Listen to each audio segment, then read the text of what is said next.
It's time for Pod of the Dead.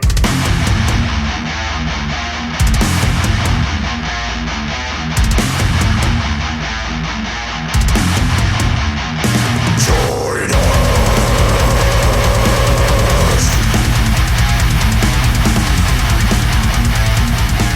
Hello and welcome to Pod of the Dead. I am your host Nicholas, and with me as always are the ladies Stephanie and Natasha. Hello. On today's episode, we are covering the 2023 existential, psychological, psychotropic horror film Infinity Pool. Yeah. Coming into today's homework and stuff, what is your history, or why did we watch this, or because this is the last pick.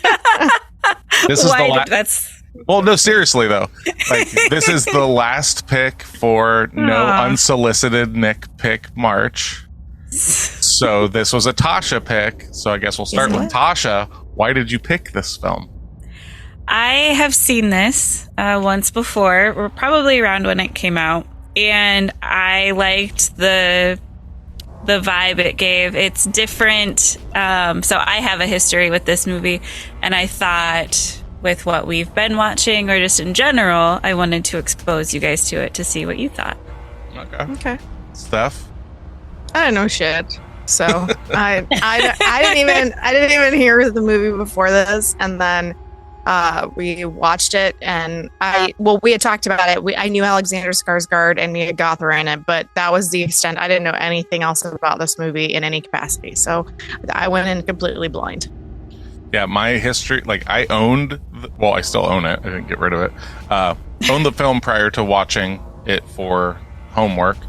I had seen his previous film, Possessor, so I knew that I was in for a very strange, like, surreal nightmare, because that's kind of how that film is in a way. So I knew it wasn't going to just be like, fucking Alexander Skarsgård and Mia Goth in a slasher. And I also knew that the director, Brandon Cronenberg, comes from very weird stock. His father, David Cronenberg, is the director of films such as The Fly remake in the 80s, the Videodrome with James Woods, fucking all sorts of like really weird fucking horror films, like legitimate, like weird, uncomfortable body horror. And this movie definitely, like, you could see that the apple didn't fall far from the tree with that just uncomfortability and stuff. But yeah, I knew nothing about this film other than the trailer and the pedigree that came with it, in that sense, just like who was in it and who directed it. But yeah, this was for lack of a better term, this was a trip. Yeah. Could you explain a little bit more about what body horror is? Body horror, from what I understand, is there are think pieces on this and stuff. Oh, okay. But okay. body horror deals with the grotesquities, however you want to say it, grotesqueries of the flesh and stuff. So when you're talking about like what it is to be human, or a person, or the human identity and stuff like that, the weird evolution of flesh in some films and stuff like that. It's the horror of the body. So like stuff like The Fly is about like a man accidentally crossing his genes with a fly, and his body starts to mutate. So there's that kind of stuff. So not saying that this is a body horror film, but there's that similar, like, uncomfortable nature that usually comes with body horror, which his father is like the god of, in a sense. Like, they literally say with a lot of body horror stuff, it's like, oh, Cronenbergian. Like, that's like a phrase that is thrown out there. Just kind of like what's his fucking name? Oh my god, I'm gonna lose my cred card. He it doesn't fucking matter. Anyway, but like there are so many, Kevin Smith like has a very specific style and like everything. So like that Cronenberg is kind of that way. So this is his son and this is his third film and it's fucking nuts. Legitimately nuts. I had to look up the ending of the film after we watched it to fully I knew what I saw, but I didn't know what was intended, or I was actually kind of interested to see what other people thought. So that was kind of interesting. But this film came out literally last year. What do you think its budget was? I'm gonna say budget 3.5 million. Okay. I was gonna go with 4. 4? Ah. You girls are really honing in. 4.5. Yes! We actually did good. Yay! Ballpark. I'll take ballpark. Yeah. Ballpark Franks. Yeah. But so this came out, like I said, 2023.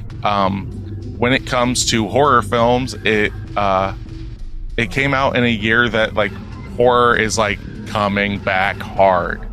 So last year, for 2023,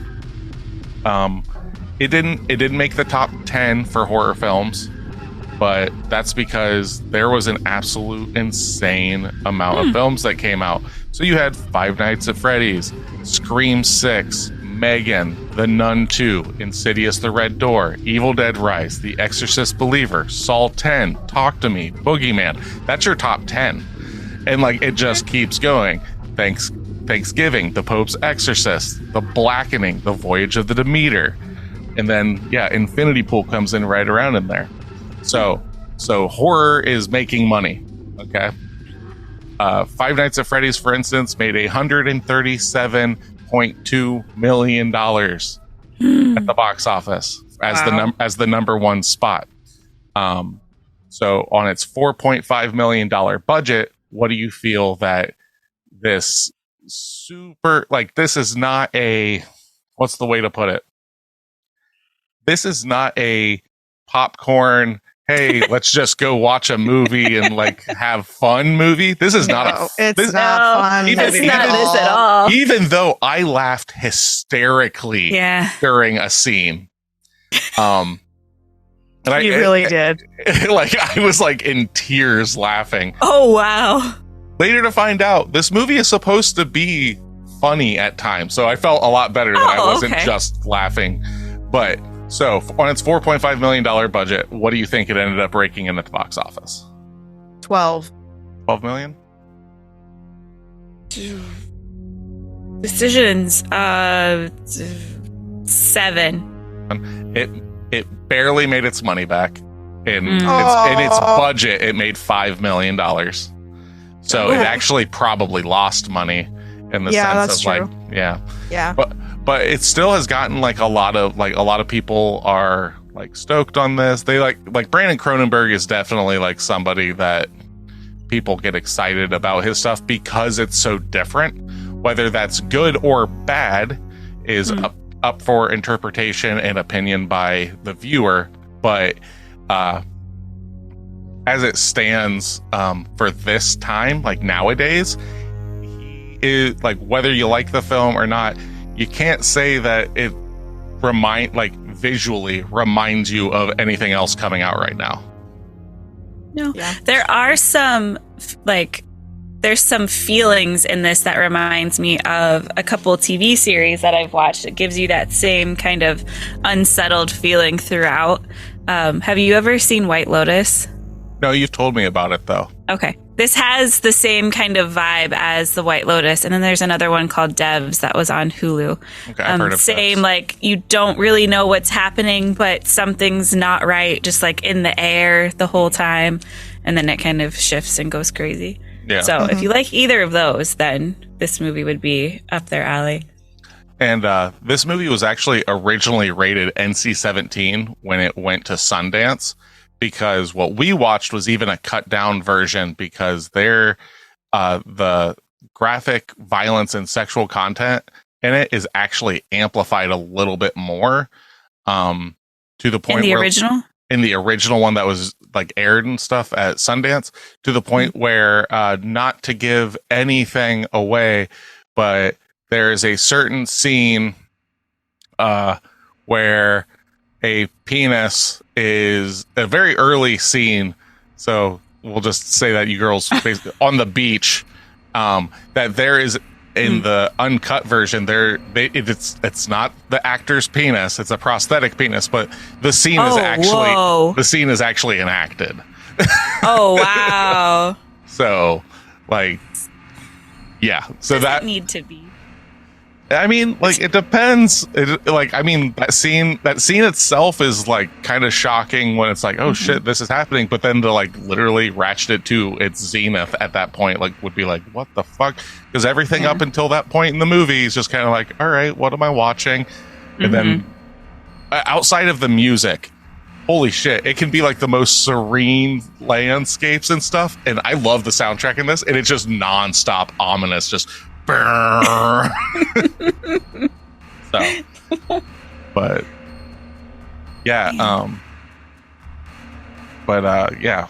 So this movie, maybe that's part of like how the vibe like just is that unsettling feeling throughout. Because I honestly can't remember the music, but I remember the feeling the movie gave me, and I bet it has something to do with that.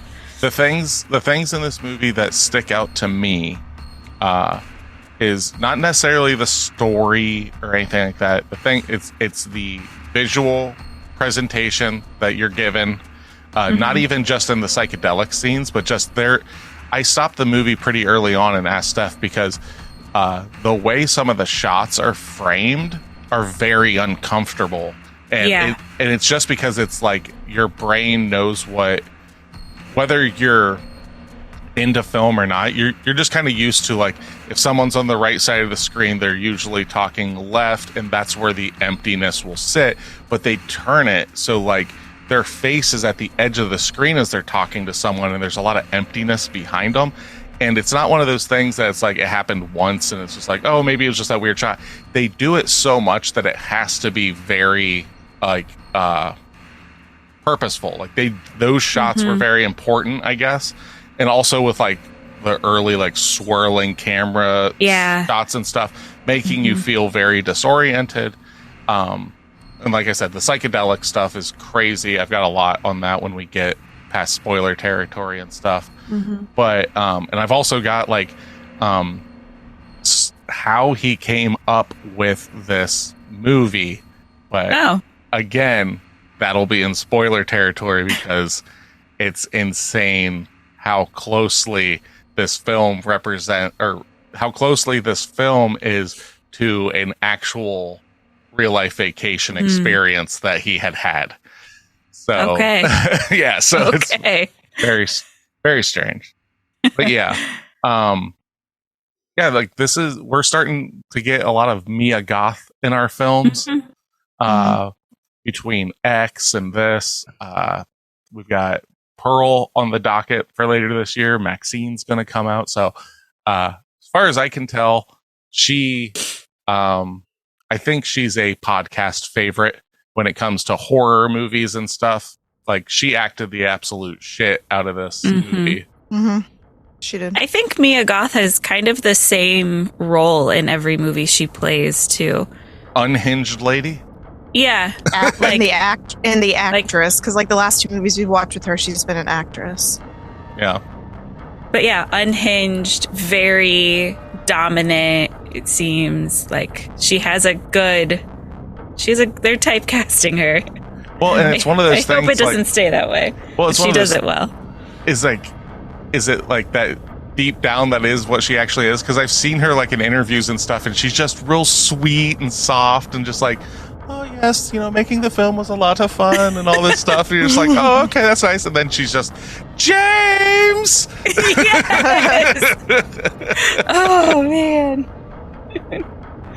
But yeah, and Alexander Skarsgård, he did a good job. But I think the big thing for his character in it, like I was talking to Steph about this last night, is because she was saying how Mia Goth like outacted him in the film. Yeah.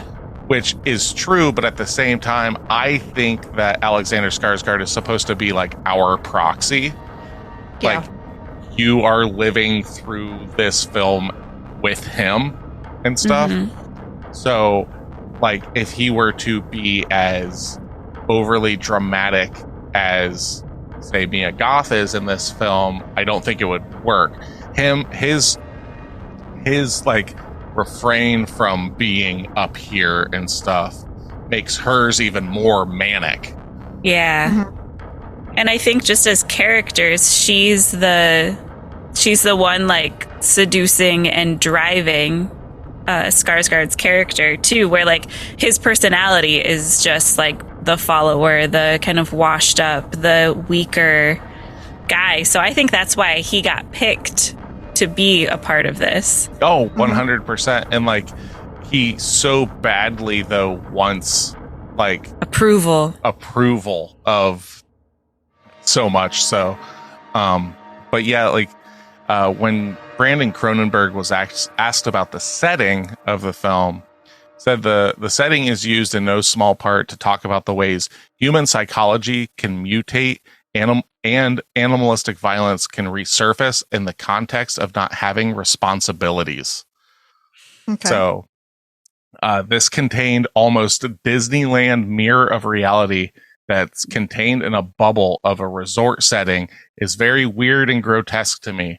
It's really like you're not visiting a country. You're visiting an alternate dimension across the country or a tourist nation across the world. And that's what I was kind of saying last night, was just like the idea of these like resorts in foreign countries that are in like destitution and stuff like that really sickened me, because like they buy up this property for cheap. They build up a bunch of stuff. They get all these rich people to come and stuff, but they do nothing for the area. Yeah. And they kind of touch on that a little bit at the beginning. But yeah, it's crazy. I like I like that it's set in a fictional country. That adds to that like surrealism feel to it, I think, also, because it seems like it's set in like native Australia or something like that, but then that doesn't tie to like the peoples and then like the language, and it's actually shot in Croatia, which I thought was cool. So it has like Eastern European feel. It's like you can't tell where it is, which is really cool. And that was intentional because he said with the technology that is implemented in this movie and stuff, it was just like, it was easier to just make it some no-name bullshit, like fake place, to just like not be like, well, hold on, how does Argentina or how does, whatever country, how do they have this? It's just like, it doesn't matter. That's right. That's not what we're here to worry about. Because with what's already going on in this film and stuff, that's the least of our worries when it comes when it comes to focusing on detail. Yeah. Yeah. So this is a movie club. if you didn't know that, if this is your first, Tasha, I'm still here. Okay.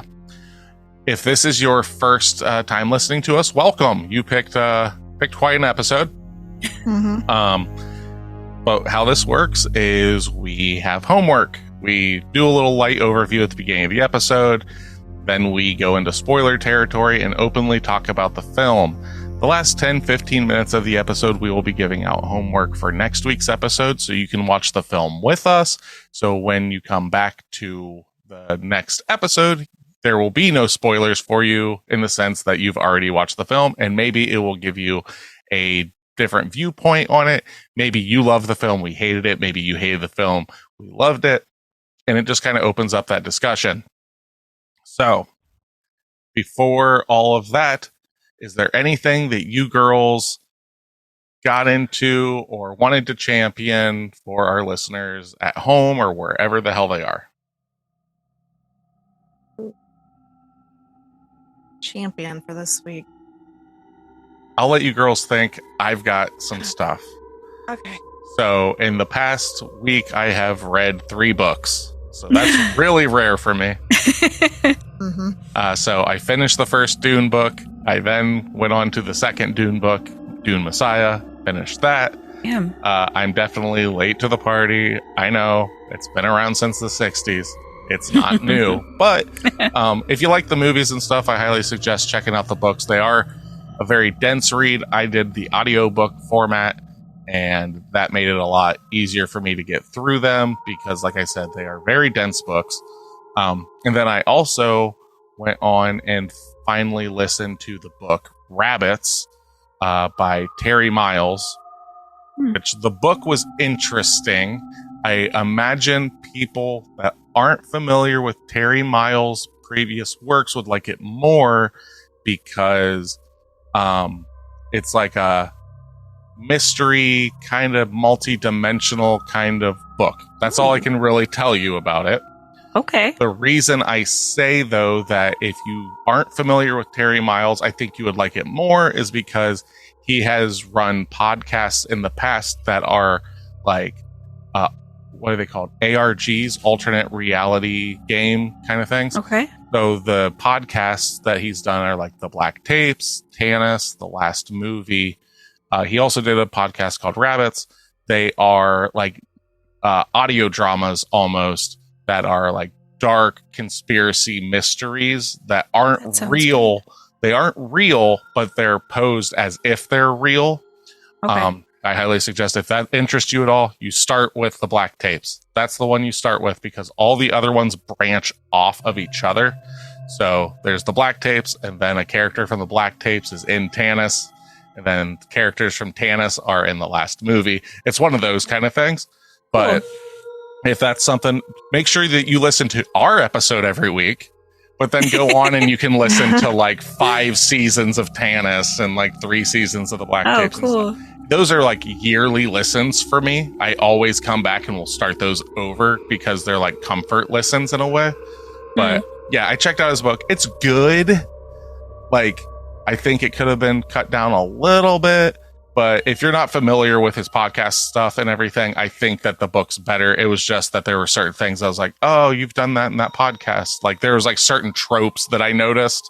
I was just hoping for more originality, which I get. I mean, it's not like he was copying somebody else's work or anything like that. It was just, it was just like, I've read that.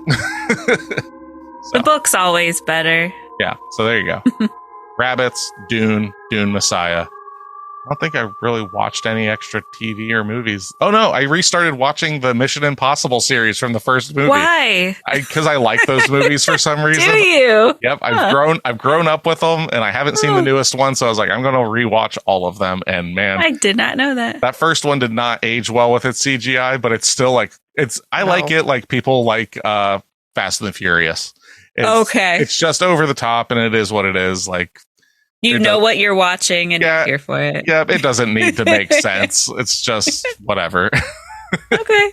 All right, so that's my I didn't know that about you. What you were talking about with rabbits reminded me. So if you're into that, like multiple universe, time travel-y type sci-fi mystery, there's a book called Dark Matter by Blake Crouch. I've heard of it.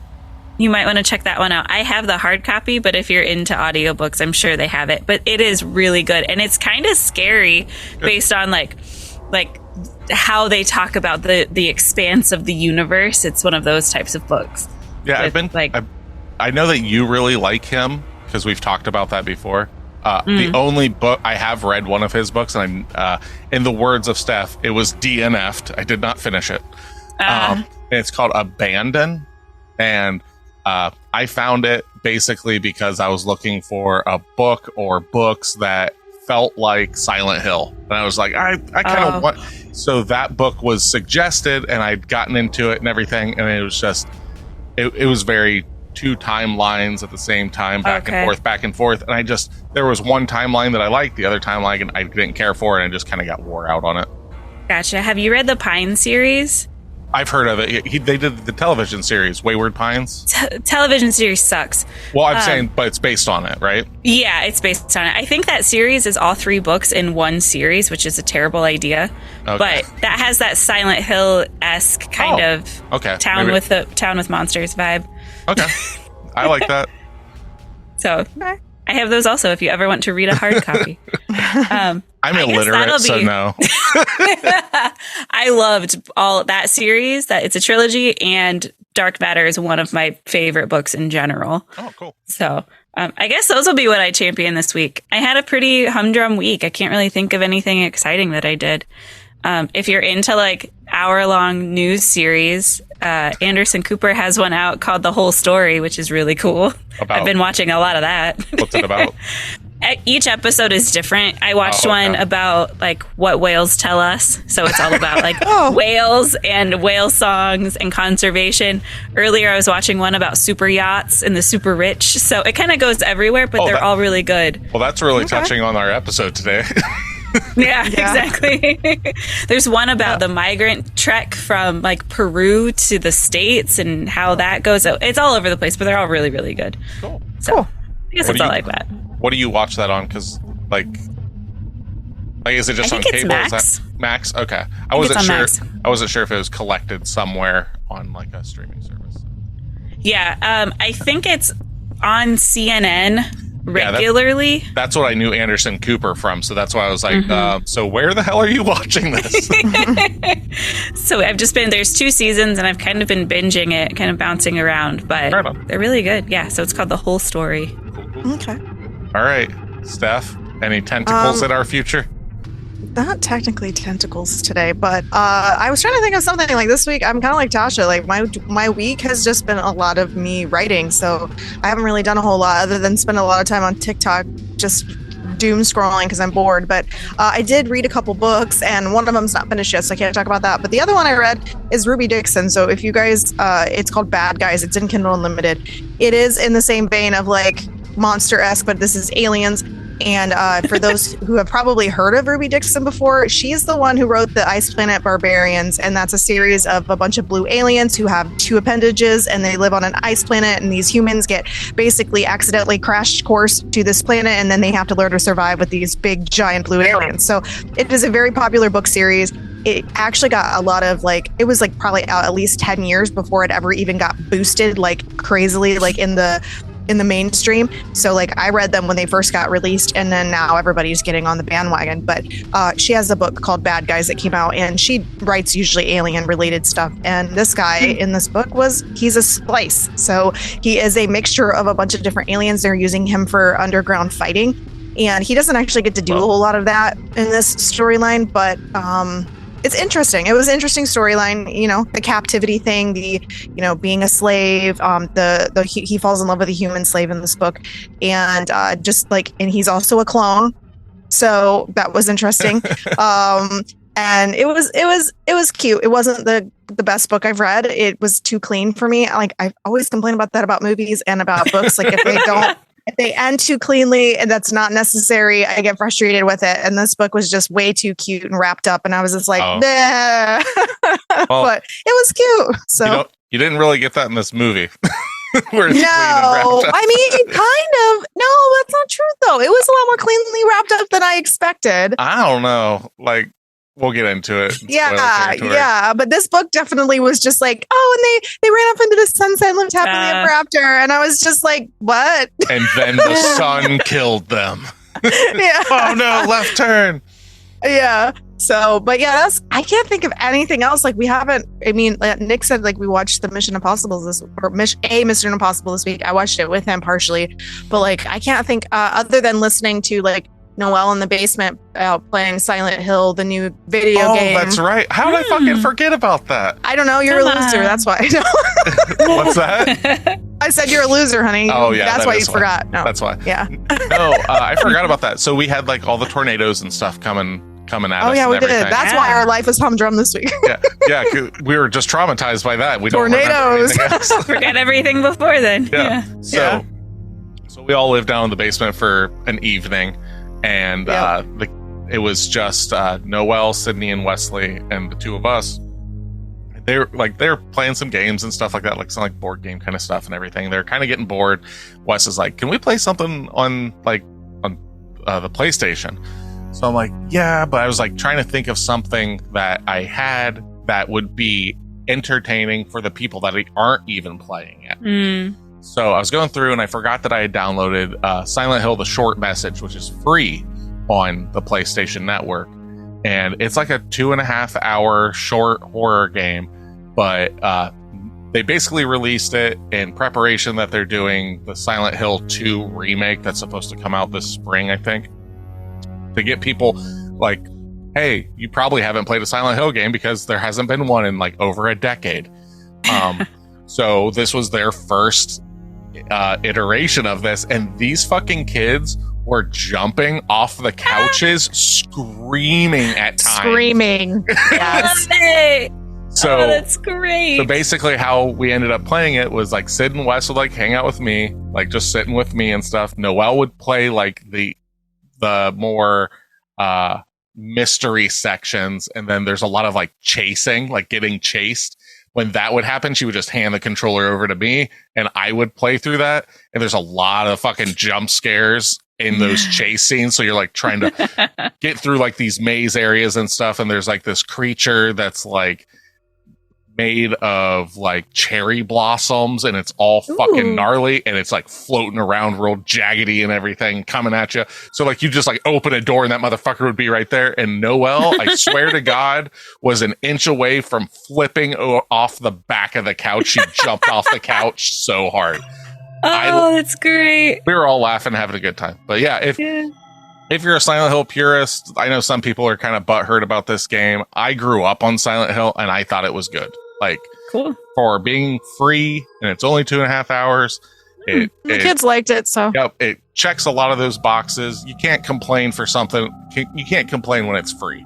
It'd be different, I guess, if you paid, like $10-20 for a 2.5 hour experience, but it does a good job. It adds the creepy.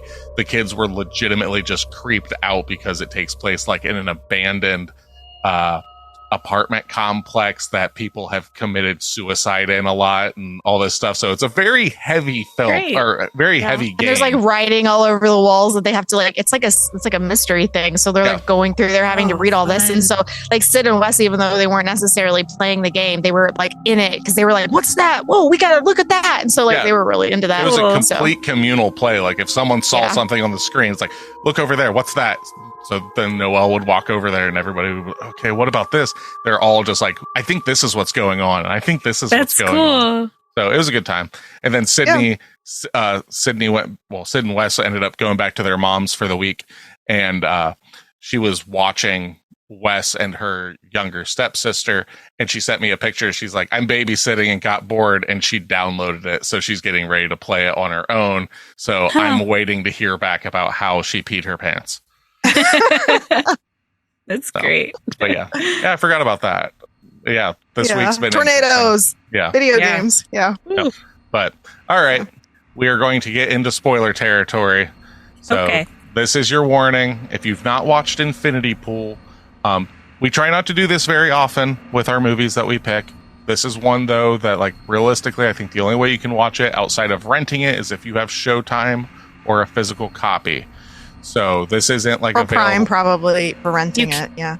You can watch it on Hulu with commercials. Oh, it's on Hulu now? Okay, cool. Yeah. Okay, cool. Yeah. I did not know that. Okay, last I knew it wasn't. If it had commercials, I wouldn't want to watch this with commercials personally, because it removes you from the fucking nightmare fuel. And I say nightmare fuel in the sense of like legitimate nightmare because it's very dreamy. It's very hard for me to like make sense of this in reality. Well, I have the free version of Hulu, so I bet if you have the paid version of Hulu, you would watch it without commercials. Right on. Either way, it's on a streaming service. Yep. Okay, that's better. All right. But yeah, so we watched it on Blu-ray down in the basement because I wasn't aware of that. I looked it up on, like I always check on Google, and it just said like Hulu with subscription, and usually that means that it's like only through Showtime. Oh, gotcha. So I was just like, yep, nope, it's not on Hulu. It's on Hulu. Whatever. Anyway, Anyway, spoiler territory. If you don't want this movie ruined, come back to the last 10 minutes or so of the episode, and we will tell you what we're going to watch next week, getting out of no unsolicited Nick Pick March. But I know, I'm so sad. I mean, I'm gonna be honest. I'm glad Tasha's not able to put us through the fucking ringer again. So, she picked Hereditary. Yeah. Fucking, I was re-listening to her podcast, and I was like, I'm reliving this. I'm shutting this off. I listened to half of it, and I was like, I can't do this. So, and then and then this movie, she warned us that it might be heavy, and it is heavy. It's in a different way though. It is, but it's definitely those two movies of this month have been. Killer Clowns. Yeah, that's not heavy. So that was a good palate cleanser. It's a good buffer. Yeah. But no, that is something that I didn't really expect with the films that Tasha brought to the table and stuff. I know. I really didn't expect them to be and you're going to feel bad. Shit, right on. I know. That's what I like in movies is to feel bad.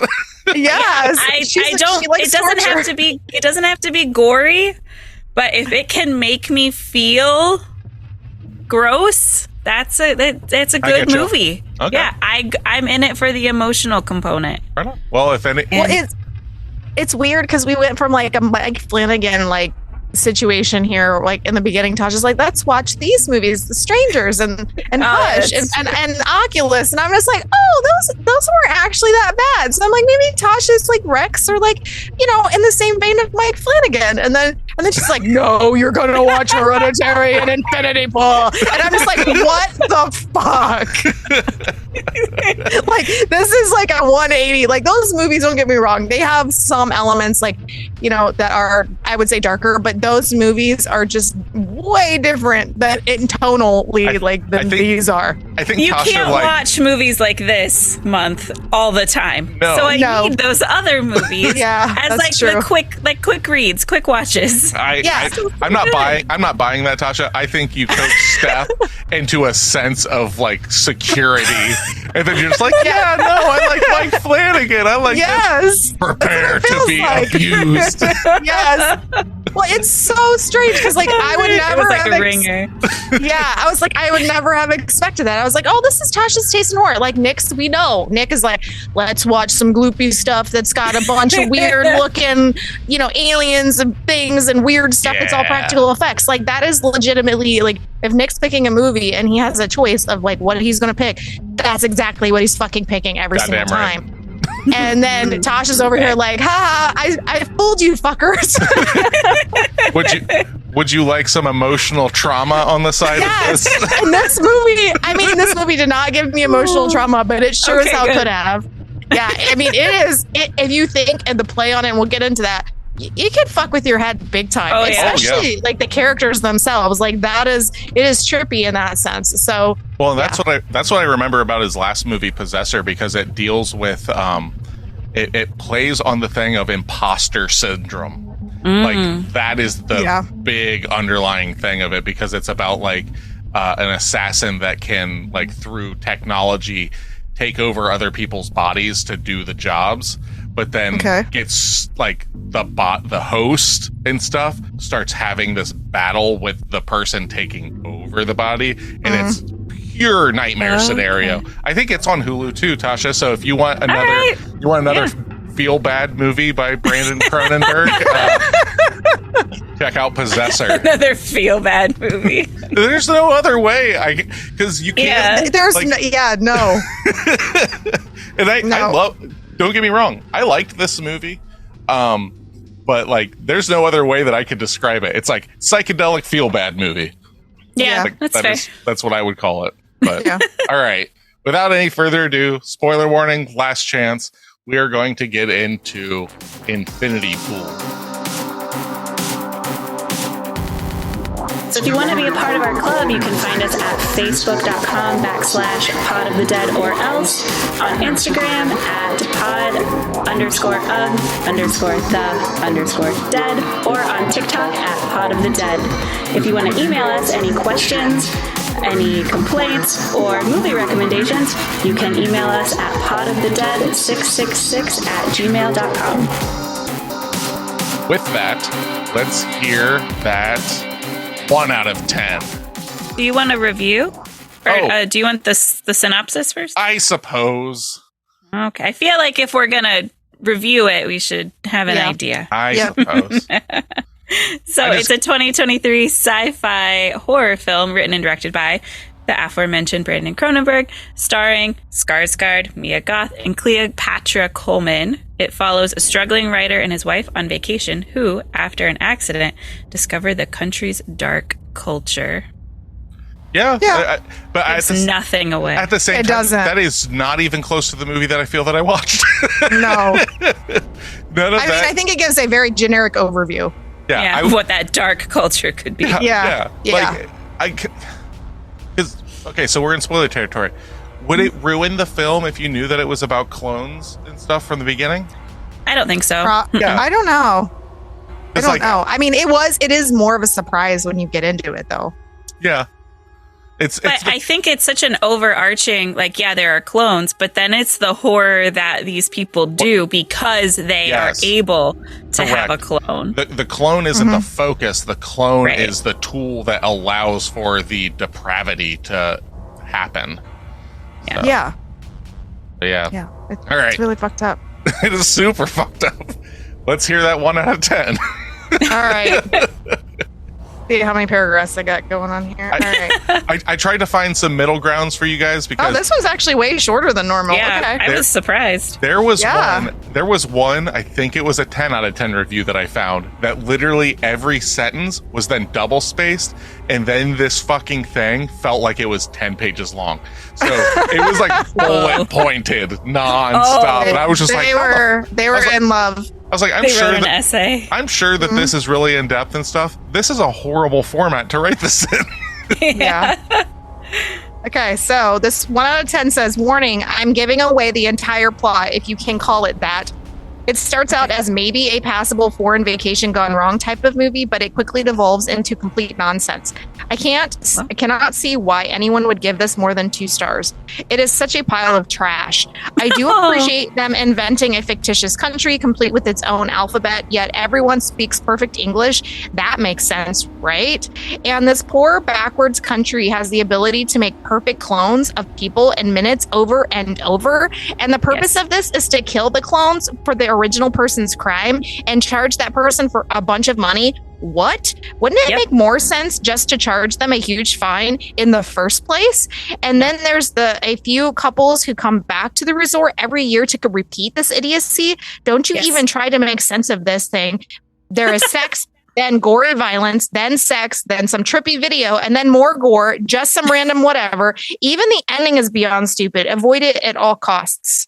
Wow. I mean, everything they said was accurate. This is what happens. It is. I think the one thing that they kind of miss the point of when they're talking about it is like, why would they not just pay the money? It's like, because they still need to exact justice in the culture. They say that, like, in this culture, the son of the father gets to kill the person, blah blah blah. But then this also plays on the fact of any law that you break that can be that is just a fine means that it is legal for a price, and that is what this movie plays on, is that anything is legal here as long as you got the money. But I get what they're saying in the review. Like, I really do. They're talking about how, like, you could just give them money. Realistically, this entire country is impoverished. Like, they're all in poverty, other than like you said, like with this whole place that they're visiting that's like literally gated with fucking barbed wire around the top, like all of this stuff. They're not supposed to leave it, like all of these things. And had they used the money aspect of it and not done this clone shit, which wouldn't have made a movie, obviously, but if they had done that, then they could have given that money to those families, and those families could have gotten out of poverty instead of the government basically pocketing all the cash and then benefiting from it. And so I understand that it's the pocketing of the money for the government, that's their way of probably paying for all their fucking people, and to be able to have a fucking resort here and all that stuff, like in order for them to, pay for the police that has to be and all this other stuff. But it's I understand what they're saying in the review because that would make sense too. So Yeah. I don't know.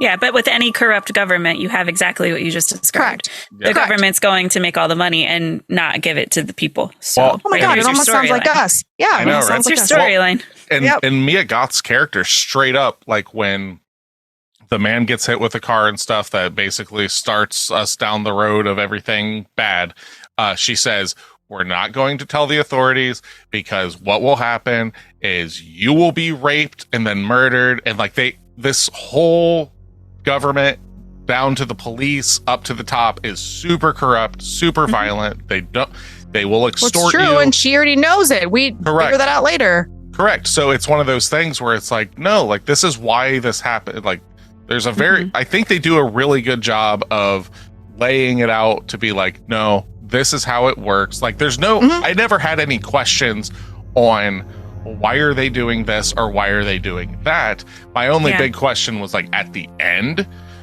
which we'll get into when we get a little further in. But that was like really my only big question. I mean, there's visuals that are very like artsy, like they could be interpreted in different ways, but I just kind of let those things wash over me and just take them as a mood instead of trying to like, oh, well, in this one like fraction of a second you see this. It's like I'm not going to try and do that. Yeah, you miss the movie if you try to get all of the details. You don't get that overarching mood, I would imagine. Correct. If you're just picking apart every little thing. Yeah. All right, let's hear that. 10 out of 10. Okay. This film is everything you want in a horror film from start to finish. Steph, do you have anything to say about that? That's bullshit. That's okay. All right. Well, I think I know where Steph stands. Without giving away spoilers, the murders in this movie are absolutely astonishing to watch. Many times throughout the movie, I had to rethink if all of these weird things were actually happening. All caps. They were at a very fast pace. All caps. Do not listen to any of these bad reviews. They obviously aren't real horror fans. Okay, hold on. Stop it. I'm the elitist scum here, not this reviewer. I hate that thing. Like, you're obviously not a real horror fan if you don't like this. That is legitimately the other side of the coin of this movie's too pretentious. It's the same fucking thing. I hate it. Go on. Right, I agree. Because this one's out there, even if you are a horror fan. Yeah, this is a fucking weird movie. It is very. Where were we? In my opinion, this is Cronenberg's best work to date just because of the shock factor in every single scene. Mia Goth and Alexander Skarsgård are also phenomenal pairing, with both having very ominous faces throughout every scene. Just specifically their face. Their faces. Look at that face. Ominous. So sad. If you're a horror fan and you like mind bendy and gory films, this is as good as it gets. So yeah. I'm not sure if I would say it's as good as it gets, but like I said earlier, it is pretty gory. For the it's time, very mind bendy. For the time that it's coming out, it is as good as it gets currently. Like, it is a fucking trip. I haven't seen a film, especially a film that like made the rounds like at our local theater and stuff, that was like this fucking out there. Yeah. Yeah, it's an interesting movie. Like I said, I am a huge Alexander Skarsgård fan, and I like Mia Goth. Like she acts her ass off in every movie I've seen with her in it. But I did not expect like what we were watching in this movie. But I think this movie, for me personally, plays a lot on the rich versus the poor, and the whole like if you have money, you can get away with literal murder, and if you are poor, then, which is what ends up happening to Alexander's character in this, you become the butt of a joke, essentially. Yeah, your existence. They use you as the pawn. Yep, your existence is for their enjoyment. Yep. And I looked at it from a psychological standpoint of like, this is pure id in human form. So like, this is no consequence, no punishment. Nope. If you're left to do what you truly want to do without any moral compass, this is what can happen. Yep. Yeah, that's true. I mean, realistically, they do have a possibility of some consequences because if they themselves get hurt, you're not getting fixed. I mean, realistically, Right. your normal form isn't, at least unless you're living as a clone. But like, yeah, that's the only real consequence. Like if you're literally playing around like they are, because they don't really care. It's very much like that funhouse, like, oh, we're just little kids having a great time doing horrible things, and we're just gonna pay a shitload of money to get away with it. And like, the way they wrote Alexander's character into this as like, as a fan of reading a book that he wrote and like all this stuff, I actually believed that for a really long time in this movie until it kind of broke mold and was like, haha, no, sucker. So like, I liked that aspect of it. I thought that was really cool, a very interesting way to kind of rope him into their games, I guess. The thing that I think was probably the best depiction of the class separation, for lack of a better term, was so when Alexander Skarsgård gets taken into jail and stuff, his interaction with the detective of him being scared, does not understand what's going on, is breaking down and everything.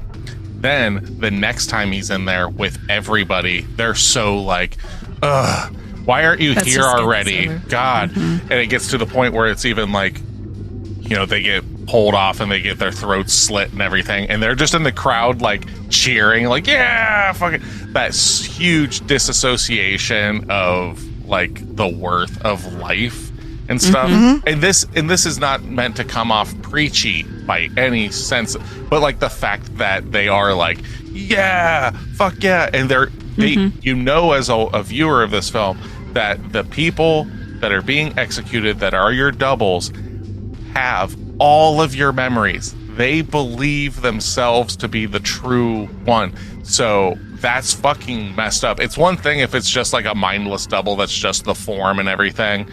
Okay, like, it's still fucked up. But like the fact that that is a real person, like Alexander Skarsgård's character, like, is fighting off the guards, gets a knife, all this stuff. Yeah, it's really crazy to see like how these people that have just figured out, basically, whether they figured it out or they came here specifically knowing that this is like the most debaucherous, decadent like place you could go, because it's like Disney World for serial killers. Yeah, literally. Like, I mean, what's the fucking like? Because the poor, they can't afford to have doubles made of them and stuff and replaced, so they literally are getting wiped out by the rich, while the rich can do whatever they fucking want, and at literally no cost to them other than money, which they obviously have plenty of. Which is a play on the classism and the deal that like even we live within America. And that was the biggest takeaway for me. Like, all the gluttony and all like the craziness in this movie is like sex and drugs, and like we have no responsibilities and we don't get in trouble for nothing. And it's like, it's just like this big indulging fest of like, that's what the entire fucking movie is. And then it comes to the end and you're just like, oh, well, they're using him as a pawn, like, because he's the poor guy. And they make fun of him. And but you realize it if you actually pay attention to earlier in the movie when they are talking to the wife at the dinner, and then also when they're on the beach, and they're like, oh, well, what are you doing if you're not writing right now? And he's like, I don't know. And the wife's like, well, he married rich. And then they were like, oh, and then when they're on the beach, the other guy, I can't even remember his name, the one that's with Mia Goth, is like, oh, well, they're like literally making fun of him because he's poor and that he's basically useless. Why did you marry him? He doesn't have anything. And she was like, I have daddy issues. I married him because I have daddy issues, and like because my dad said never to marry a writer, and he's worth nothing, and all of this. And so like, you already know that there's this classist thing going on because of how much even his wife is playing into the fact that he doesn't contribute. So, but he's also reaping the benefits because he was able to get a week there without her even knowledge. Like, he's playing her too. Yep. So there's this classist thing, but I mean, he's not out of it. He's not completely getting made fun of. He's along for the trip. He's riding on his wife's like money. Yeah, so there's 100%. That component of it too. His darkness comes not from the money that he has. It comes from his Wanting to fit in. narcissism. It's his narcissism. Yeah. He wants to be important. He just fucking isn't. And and when that gets thrown into his face, when Mia Goth is riding on the front of a car, drinking wine and stuff, reading reviews and stuff, and like it even says like the only reason this person even got to publish a book is because of his stepfather or his father-in-law and stuff. You can see it in his face that it's like he's getting truth thrown in his face that he himself is like, that's not true. Like, I just need to be at this resort for some inspiration or whatever. And it's like, no, it sounds like you find out like at the end of the film and stuff. It's like, no, you were just a shitty writer. It sounds like, but you're putting on this guy's like, cause when you see him at the very beginning of the film, he definitely puts on this, like the guise of being a very important person. Like, can you believe this? This resort, the Chinese restaurant and all this stuff. Like they just act like this. Like it's very, and as the film goes on, you just find out how much of that is just a facade of him trying to be that. But like I mentioned earlier about this vacation being influenced by real life, in a 2003 interview with Fangoria, Brandon Cronenberg spoke about how a real-life vacation experience inspired the film. He said, "The film started as a short story just about the first execution, and I was expanding it into a feature. I kept going back to a vacation I went on about 20 years ago to an all-inclusive resort in the Dominican Republic. It was very surreal because they would bus you in the middle of the night so you couldn't see any of the country. Oh, wow. They would just drop you in the resort compound, which was in fact surrounded by a razor wire fence. You couldn't leave, much like in the film, and there was this kind of fake town you could go shopping in. The Chinese restaurant and the horrible discotheque in the movie are both based on the actual resort.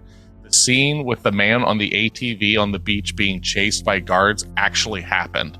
And then at the end of the week, they bust you back during the day and you could see the actual immediate surrounding country, which was very poverty stricken. There were people living in shacks. That contrast was obviously horrible, but also surreal because you realized you had never actually entered the country. You were just dropped in a strange pocket of a sort of alternate dimension that had just grown up to become this tacky Disneyland mirror image of reality." Yeah. So that is what started this. And I know quite a few people that have gone on that exact, like that idea of I'm at a resort, but I cannot leave. And that's horrifying to me in the sense of like, what's the point of traveling all the way to a country that is steeped? I understand things being dangerous. I'm not talking about having a vacation in a impoverished area, but like, isn't the point of going to another country to like experience its culture? Like that's the thing. So like the idea of like, no, we go to some place in Mexico that literally is no different than the United States because this whole area is just owned by the United States and you can't fucking leave and all this stuff. And it's like, I don't understand that. It's true. Yeah. But the other thing I was thinking about while we were talking about Alexander's character and how he is like his ego and stuff and he wants to fit in even though he hasn't done anything to earn anything. The wife hasn't done anything to earn anything either other than her daddy's got money. Correct. And the other part is that the same, if you look at like the dynamics between all the partners, because they all are all partnered up. They're in on this together. The Mia Goth's character, she doesn't do shit either. She just lives off of her husband's piggyback. So like, we can't be going over here to Alexander's character and being like, that's very sexist. Like, well, you're living off your wife. Your wife didn't earn any money anyway. She's living off of daddy. But at the same time, Mia Goth's character is doing it to her husband too. So like, they're all doing this as a whole. She's an amazing actress. Remember, she can't cut the bagel. She needs the the bun slicer. She naturally feels at everything. I know. I love that. I know. So absurd. I know, but like with her playing that and talking about that, it's like, okay, so you can tell that she is no different than him realistically. Like she is not obviously the top of the top in the actress, community. She's doing some like backhanded fucking, probably doing like the Ronco shit. You know what I mean? Like, does this nut does this knife cuts through aluminum? You know, like all that shit. Remember, we used to watch it on TV as kids. And so it's the same concept as what she's doing. How is that really any different than him writing a book and you know, that's it, you know? And so like she's living off her husband, he's living off his wife. So it's that posture. And I think that's a point. Oh, yeah. It's that posturing of like self-importance and stuff like that. Like, yeah, they're both like that because the other, their partner is successful. They in part feel that they themselves are special, like that they are successful. But the wife there's nothing that's alluding to the wife in this actually being successful. No, everything is she married into money. Successful in the sense of having money. That's it. Like, yeah. But the husband is an architect. So like he has money. Like he's like, well, I'm retired now, but I'm an architect. Like he is like legitimately worked for his money in that sense. Well, in the sense of worked for, you know, whatever. Architects all work that for bullshit. Money. That's a lot of work. Yeah, it is. But you know what I mean? I mean, he made that really pervy infinity pool that you could look up under the glass. Mm-hmm. Like that's what they were saying. And then it fell and killed people. And killed 2 people. Yeah. And that's how they got caught. That's how they got pulled into this. Yeah.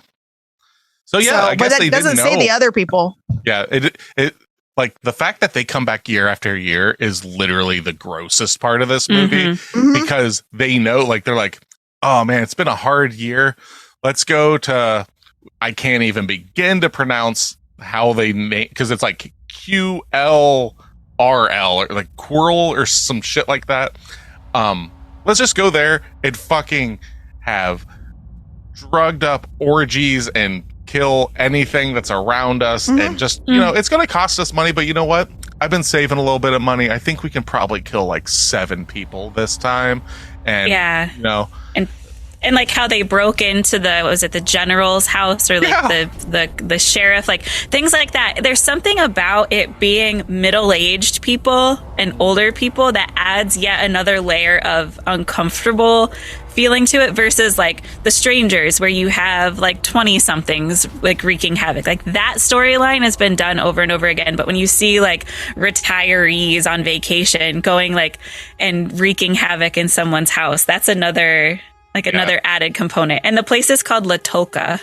Latoka? Okay. Yeah. It's how I've heard it pronounced. And when I see it written, that's what I think. I must be looking at a different word then. Because it was on the side of the bus and it was like literally like QLR. I was like, that's their language. Okay. I was like, there are no vowels in this word. I don't know. And that's the cool part about their language is it kind of looks real. It kind of looks like it could, everything alludes to that, like it's on the cusp of actually existing, which messes with you. It's like that weird, like almost uncanny valley where you're like, wait, what? Where am I? What the fuck's going on? And like they were saying in that one review where it's like, and everyone speaks English. That's not believable. On a resort, it is. It like, is. It's 100%. straight up. Like that is. It is like English is one of the most spoken languages in the world. These people that work here probably speak like at least the top 3 languages. Like just to get, and there's people that probably are more specialized than others, and that's where they point you in the direction of. It's the same way. And it's also a made-up place. Let's not forget that. Yeah.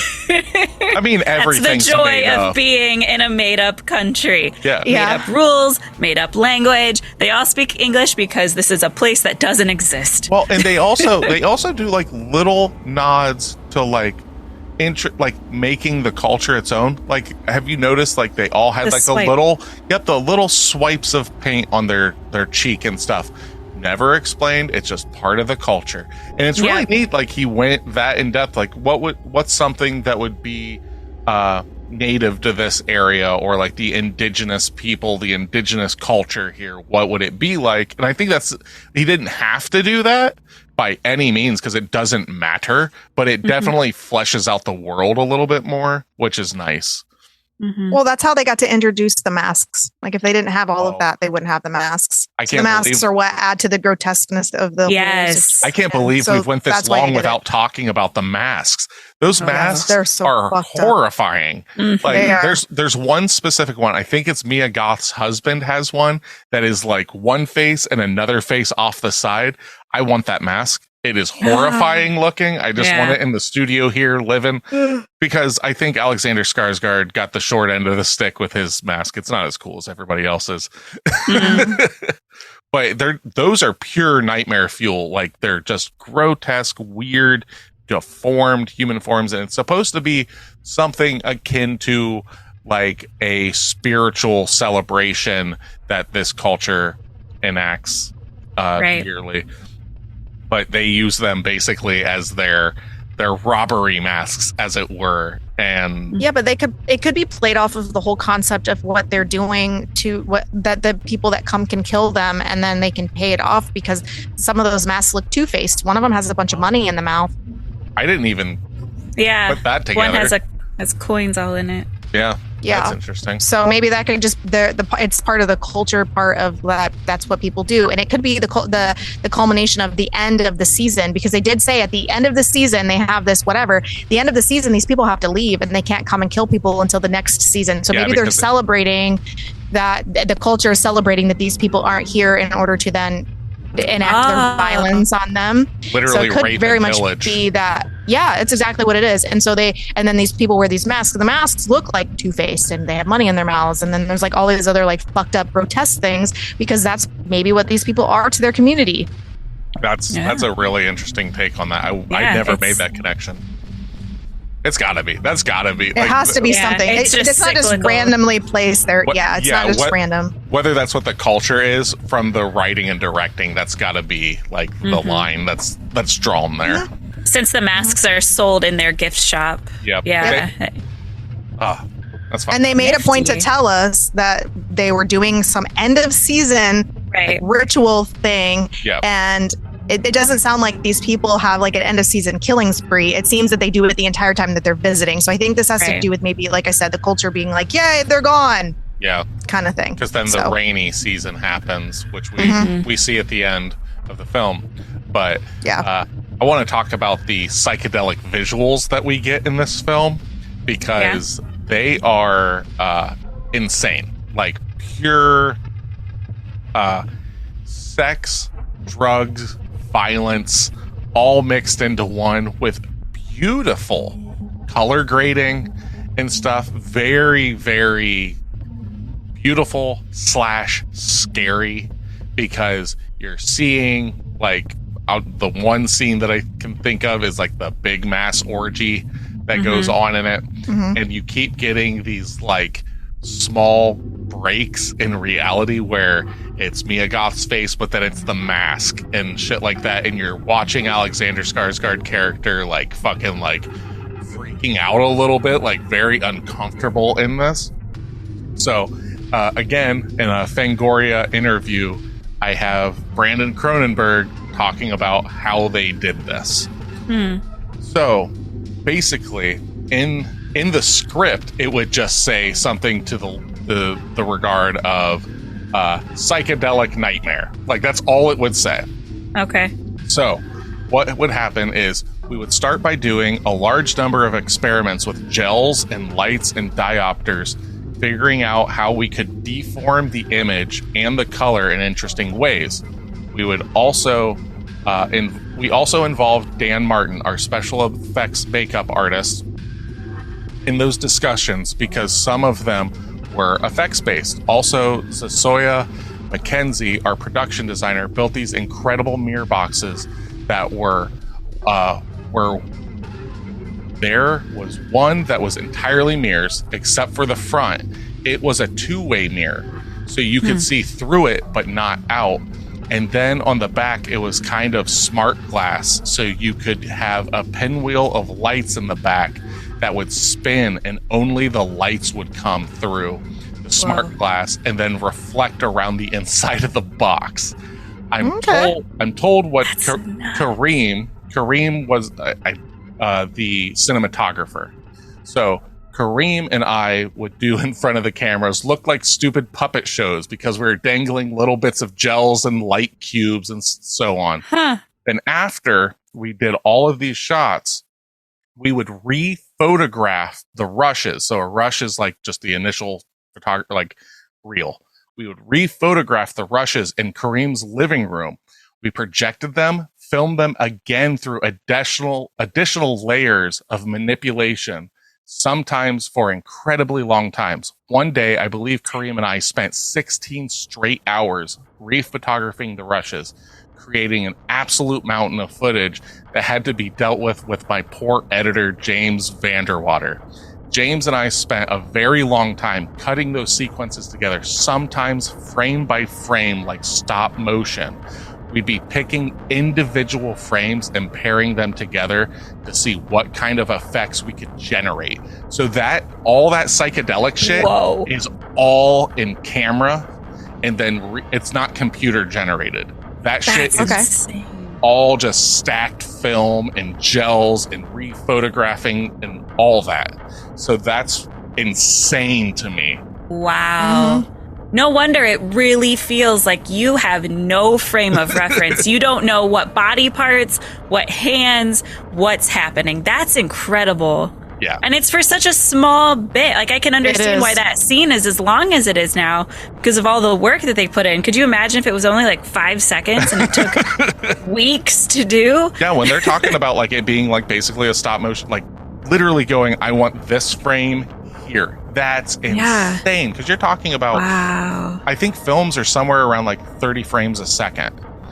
Something in that ballpark. So you're talking about when you're specifically, I think 24 to 30, specifically picking frame by frame for this fucking kaleidoscopic nightmare scenario. It's beautiful. Yeah, it's really cool. Wow. It's unsettling. It is. It's cool. Yeah, it is. But the other part I liked about it is that if they were just having an orgy on the screen, it wouldn't have had the same effect as it did if they did it this way. It would just been like, oh, I guess we're throwing in a bunch of sex in this movie. Not like we didn't already know this is what they were doing. Like that kind of thing. But by adding this with him also doing the drugs, like that was another thing I pointed out and Nick and I were talking about is like the other people are drinking and they are participating, but they are not doing what they're forcing him to do. So they are literally getting him super fucked up on drugs and alcohol and all this stuff while they're sitting back and just sipping their drinks and they're not participating to that level. So then he is also living in this nightmare. And like Nick said, it's like he's our proxy.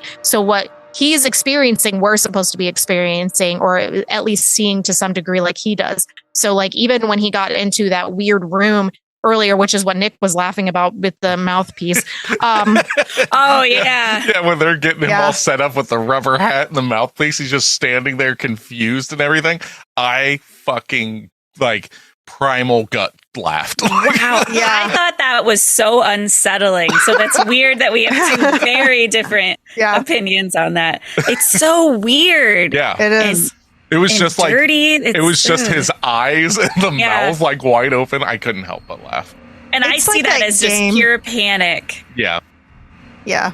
Yeah. And so, it was, I don't know. I liked it that we got to kind of play the storyline. Basically, we're living through one character's perspective in a sense, I guess, we're still kind of outside watching, but like we're definitely living through him. And I liked that part. Even when we got to where like basically the veil was lifted essentially, which started when, and I already called this before it even happened, when they brought the person in, then they were saying it was somebody else that it wasn't. And they were like, you got to beat this guy up or whatever. The bagged head. The bagged head. Yeah. And I was like, those are his feet. That's his hands. Like you could tell that it was him. And like, because he just has a very like I don't want to say androgynous, but like he's a very tall, like he has unique features, I guess. Alexander Skarsgård does. And like, you could tell it was him under there, and then he ends up beating the shit out of him. And that was like all of those scenes where he's doing stuff against himself is like, and anything that happens to the clones is very like visceral, very bloody, very like it's intense. It's not just like they don't just go, they don't allude to it like.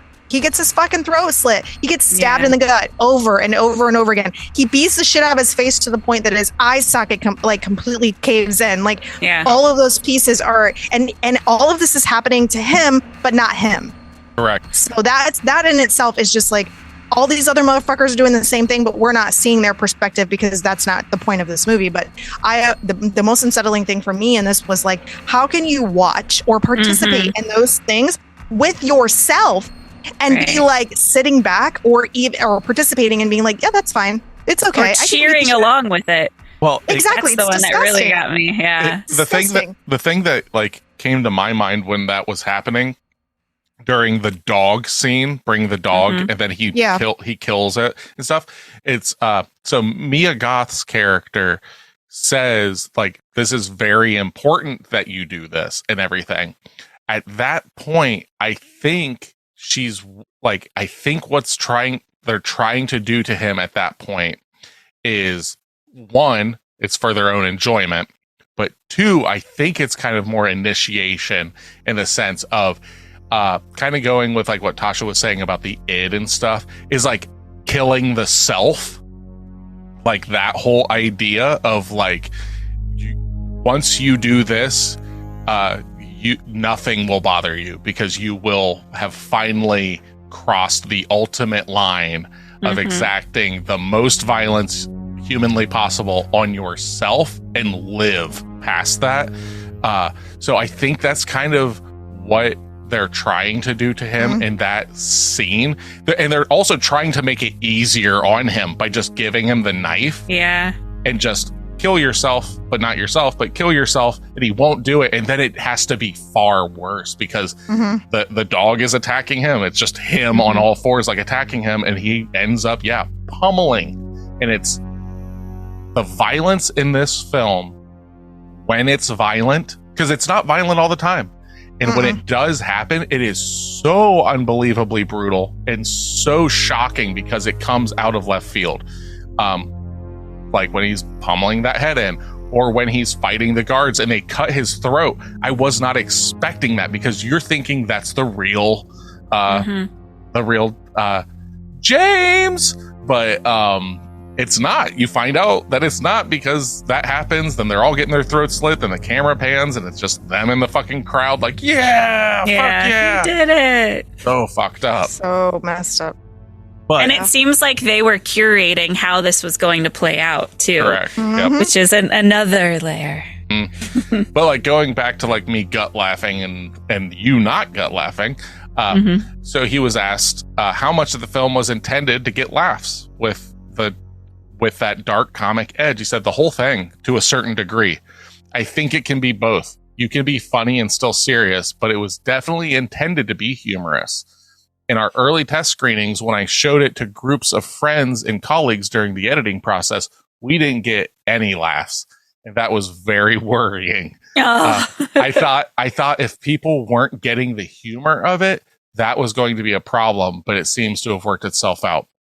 So what I think he means by that is like, by no means is this meant to be like, this is hilarious. But the absurdity of some of the situations and stuff are so absurd that you can't help but like, whether it's outwardly or inwardly, laugh to yourself like, what the fuck? So like a lot of the times where James's character is getting killed, because those scenes are so graphic, it took me out of it because it's so over the top. There's so much blood. When he pops his head out of the infinity pool for the first time, it's like a little shock, and then you giggle because there's something odd about it. Yeah, the it's stabbing, so there's weird. just something odd about it. So those parts definitely made me giggle. Just like the stab would happen and you go, oh my God, and then it would just keep coming and keep being bloody. Like, all right, we get it. Yeah. And then a lot of Mia Goth's parts where she is just completely unhinged. Yeah. You can't help but think of how absurd this is. Like her riding on the front of the Cadillac with a bottle of wine and drops her bottle of wine, and that's what's bothering her. She's like, oh, my wine. Yeah. That is a 100% mood that like I can see some people being like, that's them and stuff. Yeah. It's just like, Jesus Christ, this fucking prissy, like stuck up on herself. You're literally walking down a guy at gunpoint on the hood of a car, and then you dropped your wine, and you're just like, After you just chase the bus off the road at gunpoint. Yeah. And she's screaming horrible, like, got the terrible window things out about him. Like, yeah. It's fucking absurd. Talking about how he's like the scum of the earth and would do anything to, like, it doesn't matter. He would throw his mom under the bus to get away with something, like just completely defaming him. The quoting for that is so weird. She's like yelling at the bus driver and the people on there and says, He sold his mother for horse meat. That's it. Okay, I knew there was something about his mom. I was like, what the fuck is that? Yeah.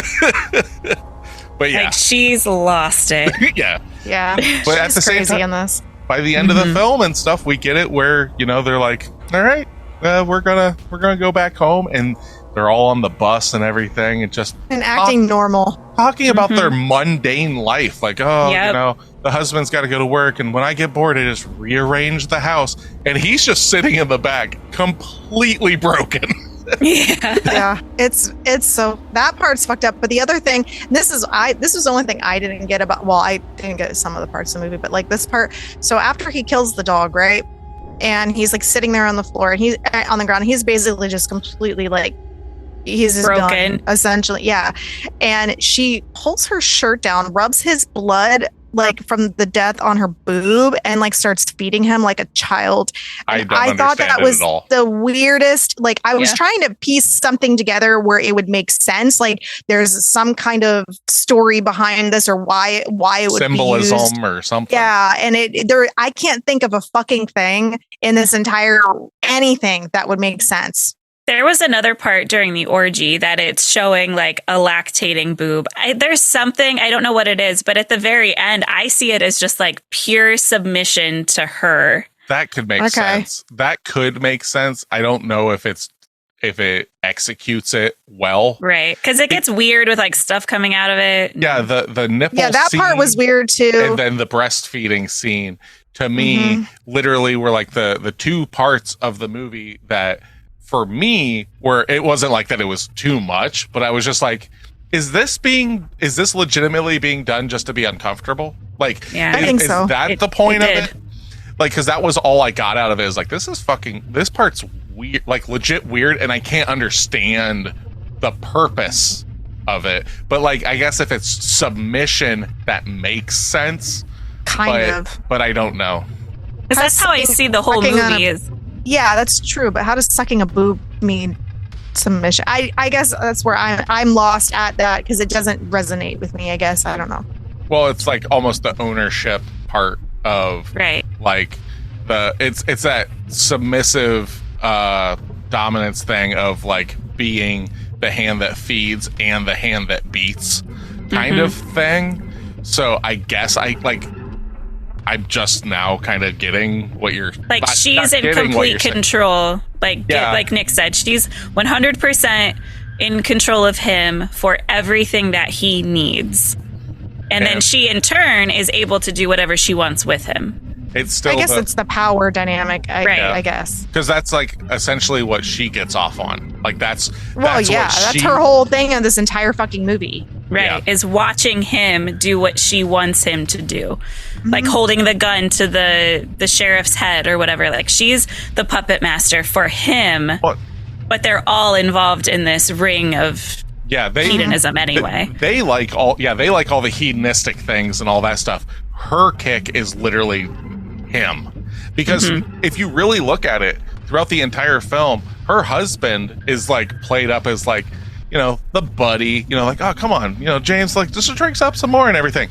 Her interaction with him is the fucking dark part of it. Is just the, like, from the get-go, she's jerking him off in the fucking, at the beach and stuff. Like, literally rapes him. Like, that's what that is. Like, she rapes him there. And then he has to fucking just play it off like nothing happened, because how do you broach that in this situation to your wife and everything? And they're fucking drunk and all this stuff. And he accidentally kills the person. Then she instantly takes control. This is what's happening. Husband, whatever his name is, husband, you're driving. Fucking get here. Basically shut the fuck up. Well, she turns him in. Yeah. And then they fucking sell him out. And then because his double is killed, you're free now. Let's talk about this and everything. And everybody's actually more interested in, like, since you're so fresh, like, let's talk about this and stuff. And her whole thing is, okay, now that I've got my plaything, what can I fucking do to this person to, like, it's literally like that next step of like what they've been able to do at this resort over the years has become boring. She needs to go another step and fucking make it personal and very continuously torturing, not just killing, but torturing someone psychologically and physically. Yeah. And the husband's there for it too, because he's watching them have sex in that orgy. Yeah. Like he knows what's going on, and everyone's fine with it. Mm-hmm. Now, but you don't know that she's not like that with her husband, because it doesn't show that she's not. So maybe she's the person that's always in control of everything, including her husband. Well, or it's the opposite in regular life, where she's the docile, demure one, but on this I think that's 100%. island, she's able to completely switch. I think that's 100% of what it is, because like when they're back home, he's the one working and stuff, and she's just bored at home. But when they fucking get to go out, it's almost like because like they kind of show her cuckolding him at one point, because she's like fucking Alexander Skarsgård, and her husband is literally at the base of the bed on his knees jerking off to them. Like, that's true. It's so fucked up, and like it's in that scene is it like for a half a second, like in this nightmare kaleidoscope. Yeah, it's so fucking crazy. Our description, poor listener. Our descriptions of what is going on in this scene and stuff, like the orgy scene, which I think is the best scene in the movie. That is like, for me, not because of the sex, but just I can't remember a movie that has done that like kaleidoscopy feel with the ominous pressure of it and stuff. I really liked that scene. That scene alone gives this movie a point. Like, period. Wow. Like, I really liked that, because there are shortcomings of this film that I have problems with. Like I said, like the actual story of the film, I'm not trying to review it right now, but like the actual story of the film is like, people go here, clones, hedonistic stuff. Oh yeah. And everything. It's like, so normal. Well, no, it's not that it's normal. It's just like, I wouldn't rewatch this for the story. I would rewatch it for the visuals and stuff. Like, that's what is the selling point, the visuals and the soundtrack. But so what do you guys think of sorry. Oh, I was just gonna go ahead. You're fine. I was just gonna see what you guys thought about the very end. That's what I was just about to bring up. So the very end, I literally had to look up, because I came to my conclusion of what I thought, and then I read a conclusion that actually makes way more sense to me.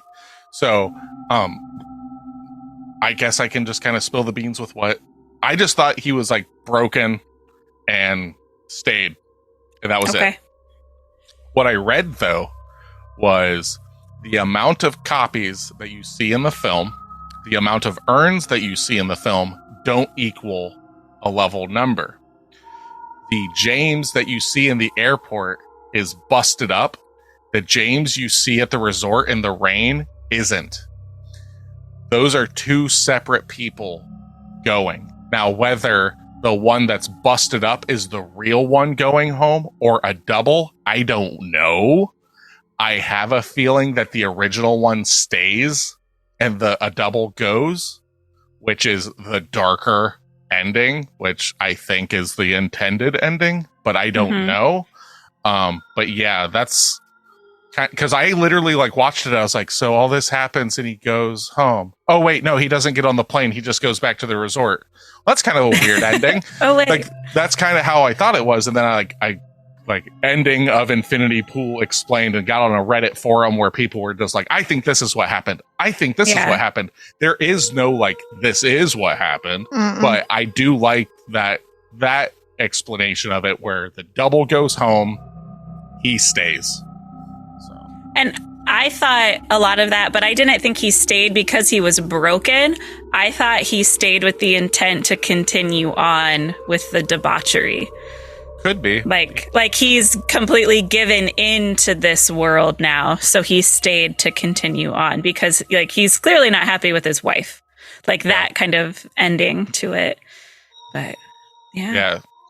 Fucked up. Like legitimate downer ending and a half. Uh-huh. Yeah. Kind of. Kind of. Oh, hold on. Uplifting ending? It's not uplifting, but like nice. it's a little bit like honestly, I thought it was a cleaner ending than what I thought we were gonna get. So I assumed he was just gonna die or something like that, and like it was it was actually relatively clean ending. Like maybe he's leaving to go home or maybe his clone's leaving to go home and then somebody's staying behind. Like other than that, it was just, to me, the ending was actually the weakest part of the entire movie. Oh, okay. It was just meh. Like, okay, I guess this is what we're doing. So. Right on. Yeah, I liked the ambiguity of the me too. And because like it is just kind of open for it ends the way you want it to. It's not handed to you, which some people cannot like. Some like I like that though, that it opens up for discussion of this is what I think it is. It's like, okay, I don't see it that way. I think it's this. So unless you girls have anything else to say, I guess we can get into review territory. That works for me. I think we're good. Yeah. Go for Okay. Well, before I guess reviews, what's everybody's favorite character?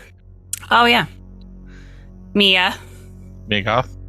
Yeah. I would say acting wise, yeah. I mean, Yeah, although I think we're just not giving Alexander Skarsgård enough credit here because he had to be a dog in this. He had to be like a guy getting beat up on the floor. He had to pretend he was getting his throat slashed from a guard. Like he's playing all of these parts that we're not getting from anybody else. Like realistically, babe, he's it's because you better. love him. You love him like really he's your puppy. Yeah, I'm the Mia Goth in the story. No, I'm just kidding. I just didn't like his character. Like, I don't think you're supposed to. Him. You're not supposed to like anybody in this film. You're not. The only close to good character in this movie is the wife, M. And she's still. And even then, but that's it. That's the best we get.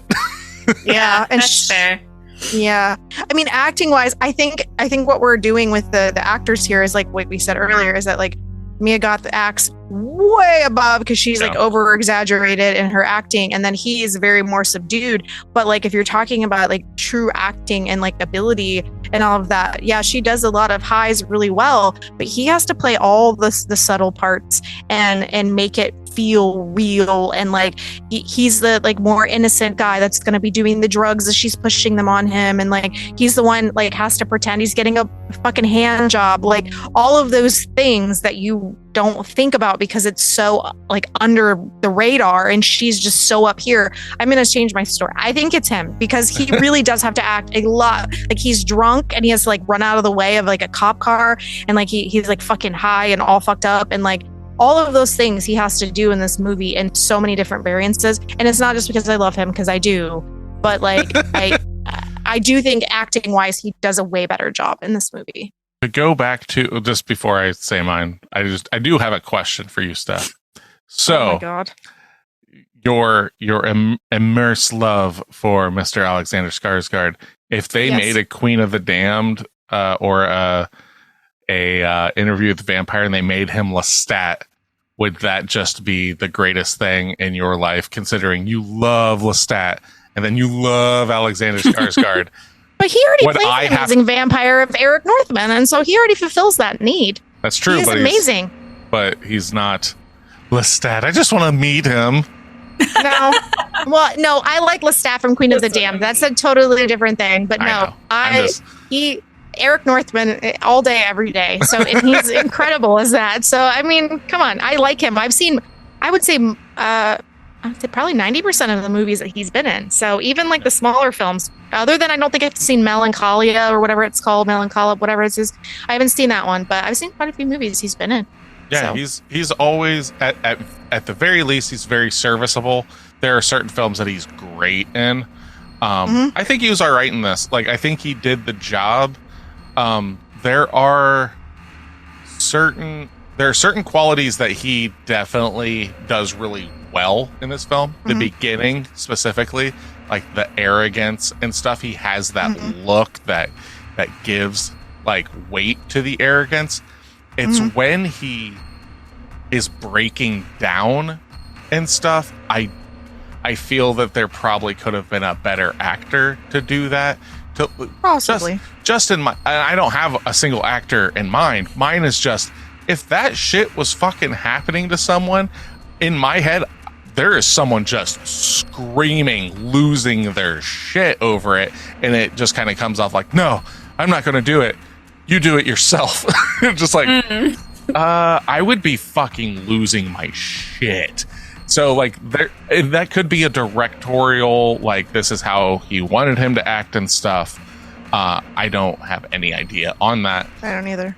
But I'm torn between Mia Goth and Alexander Skarsgård. I also really like, I think it's the detective that's explaining to them what's going on. I really liked him. I thought I do too. There was something about him, like he just embodied that character so well. And it's just like, now I would really like it if you just said that you stole the car and all this stuff, and we'll just continue on. He's like, okay. And I think Alexander did a great job there at being broken. But later on in the film, I just don't think he captures it as well. So for those reasons, and specifically for riding on the front of a car and whining about a wine bottle falling, I'm going to give it to Mia Goth in this film. Okay. And I'm still torn too, where I think if I had to go based on acting chops, it would probably lean towards Skarsgård because of like what she said with having to play so many versions of himself. But if we're looking at character, it's 100% Mia Goth's character. Yeah, I agree with that. I mean, she does play crazy really, really well. Exactly. Like that's her wheelhouse was this movie. And my dreams and nightmares will be haunted by James. James, why don't you come out, James? Like nonstop. And that's all I knew. She's a great actress. That's all I knew about this film. I was telling Steph before we watched it, I was like, I know the pedigree and stuff. And all I know is like I've heard people talking about how ridiculous hearing Mia Goth just yell the name James all the time. And it literally, like, she refers to him by name non-stop in the film. James, come over here. James, do this. James. That's another way to, like, get somebody in. You always feel better when someone uses your name. So it's all of these little, like, psychological tactics to keep him on a metaphorical and real leash throughout the whole movie. Yeah, I was thinking about like his previous, like she has a very, like I haven't seen a lot of her movies, so like she has a very similar like acting in the movies that I've seen of her.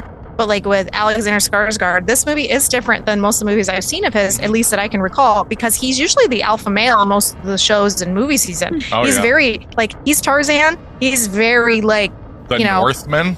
The Northman, yeah, exactly. Like he's insane in that movie, and like just seeing him have to play a different type, like even as Eric Northman, you know, he is a dominant alpha male, take no shit character in pretty much everything I've seen. Not everything, but most things that he's been in. And so, like for him to in this movie have like a twist of that, I really appreciated that in the sense like I like both of them. It's really hard to pick just because there's a difference in like what you prefer in terms of acting versus what is actually reality of like the quality of their talent.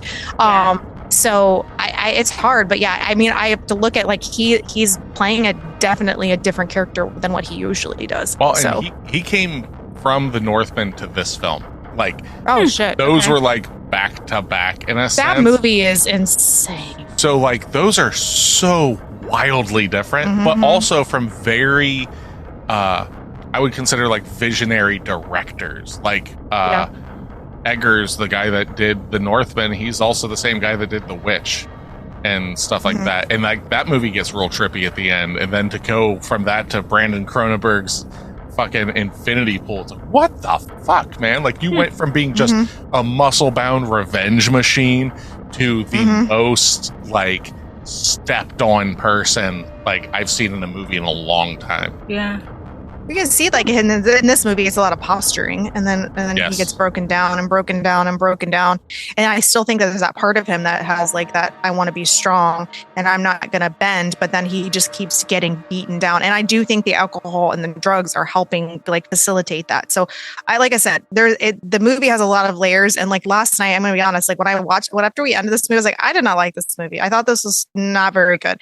And like after we talk about it, and I feel this way sometimes, it's like I had a score in my head last night because I was just furious because I was just like, this movie is just I can't believe I can't believe I just watched this. Like I was like, this is just fucked up. Like and not in like the like things that are fucked up don't bother me. Like I gave Hereditary 7.5 even though it wrecked me.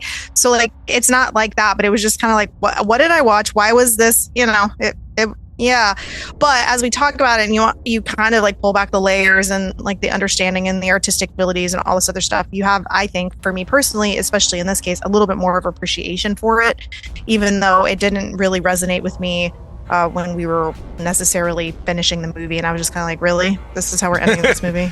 Yeah, like I remember the movie ended. I was like, so what did you think? Because like always end with like a light debriefing almost. Yeah. Like, we're just like, so what's up? And she was just like, ugh. I was like, oh, okay, all right. Like right on. Like not every movie is for everyone. Like, Right. No, it's true.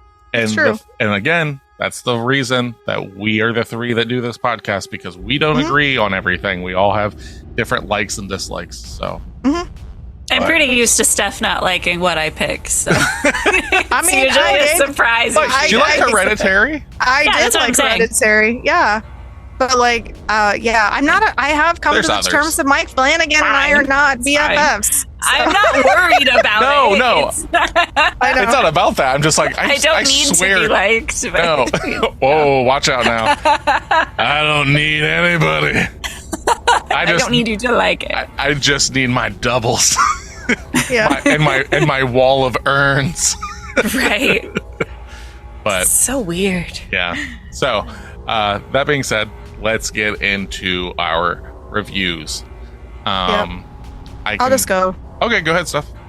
So, we already talked about the movie enough. At the end of the day, the plot was just realistically, as much as we're talking about it and stuff, and it has different layers. Overall, it's very loose. It's just kind of like it doesn't make a lot of sense to me personally. I really the main thing I said earlier is like I appreciate the whole concept of like the rich getting away with what they want versus the poor, and then all of that stuff. Like I liked that dynamic in this. That was more reminiscent of like real life and stuff, but the movie itself, it was okay. Like the acting was good. That's not, to me, it wasn't that. And like Nick thinks the movie has this great soundtrack and has all those great visuals. I didn't think any of that stuff, like other than the sex scene, like where they're like all the psychedelic stuff, that was really cool looking. But apart from that, I was just kind of like, it's okay. So overall, I'm gonna give it a 5.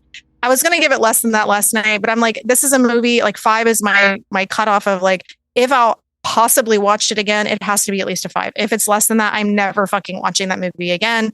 So I think I would maybe attempt this at some point, and maybe I would get a different reaction and understanding of the movie watching it a second time, since I've already kind of know what I'm going into. But yeah, that's what I'm going with. All right. I'll go, and then the one that brought it to the table can go last, so she can have Sounds the floor. So yeah, I love the cinematography of this film. I love the psychedelics and stuff.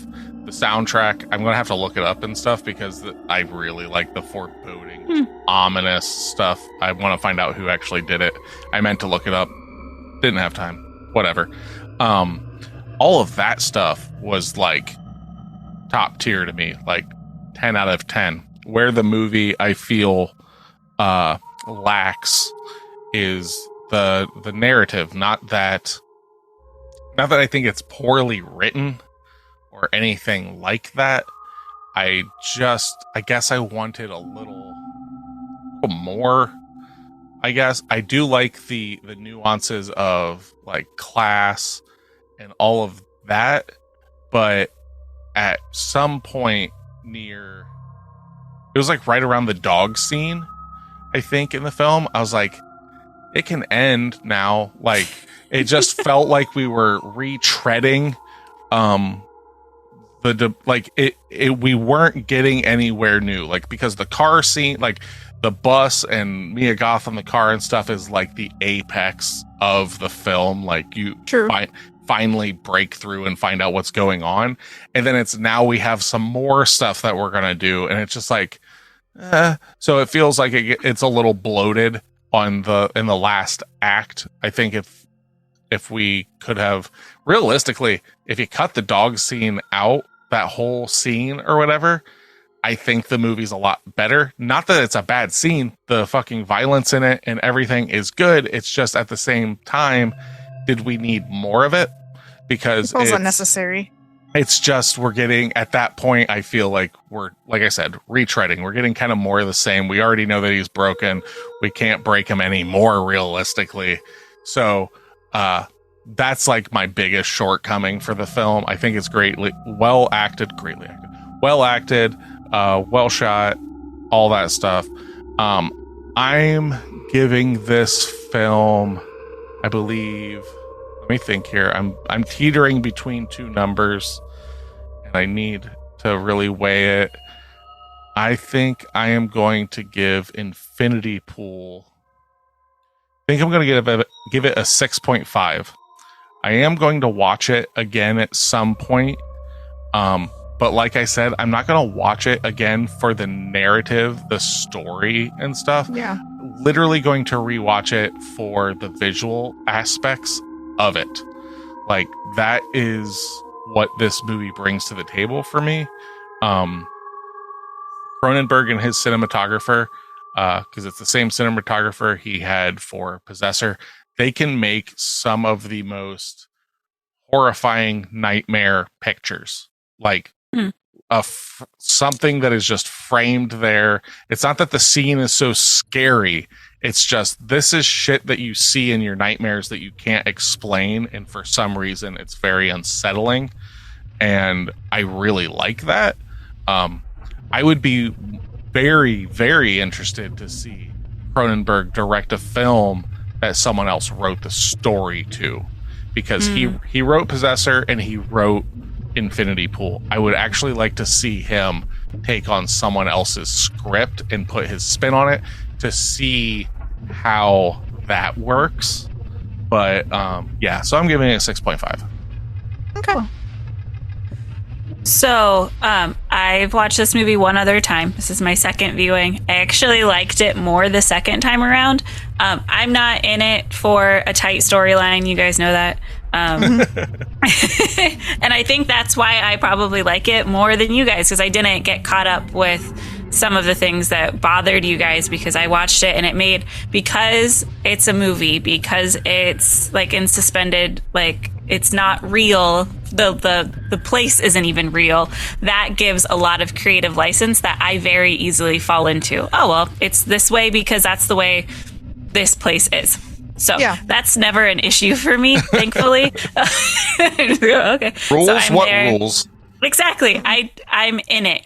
I'm in it. We're here. No questions asked in most cases. Yeah.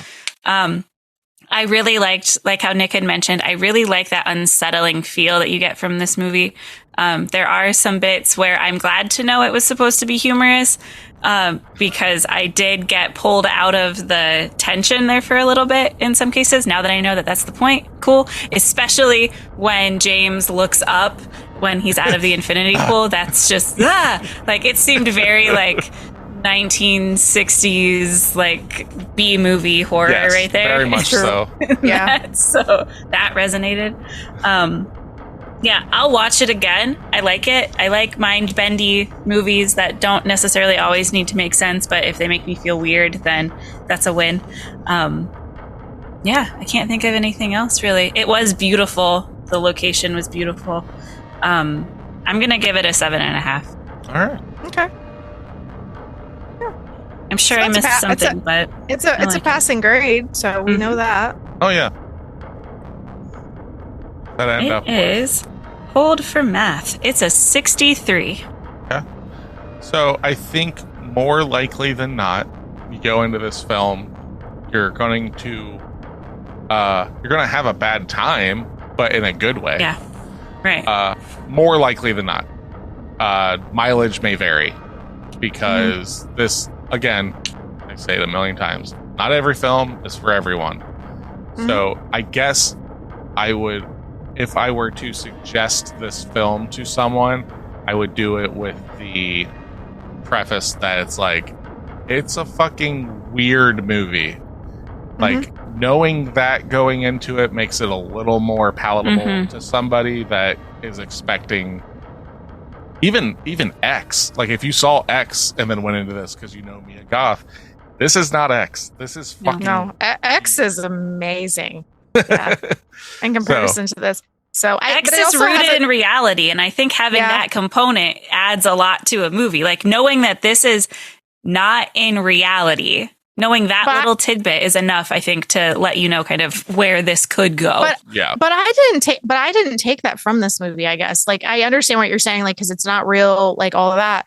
And that the other one definitely, like, that's their portrayal of it. But like, to me, this feels like people who this could be reality in another world. Like, it's not so outlandish that it couldn't be possible, in the sense of like, there is a place that you could go to, and if you kill people, this is what could happen. And like, because of the play on money and all that stuff, I truly believe, like, from the standpoint of the plot, it is feasible. It's not like we're watching fucking Prey and we've got all the crazy alien stuff. Like, this is definitely something I felt like was definitely trying to be rooted in reality. It's definitely it's like knocking at the door on reality. It's a comment on social hierarchy and like said previously, where Tasha was saying, like, pure id, where it's just this is what happens when power goes unchecked. This is what so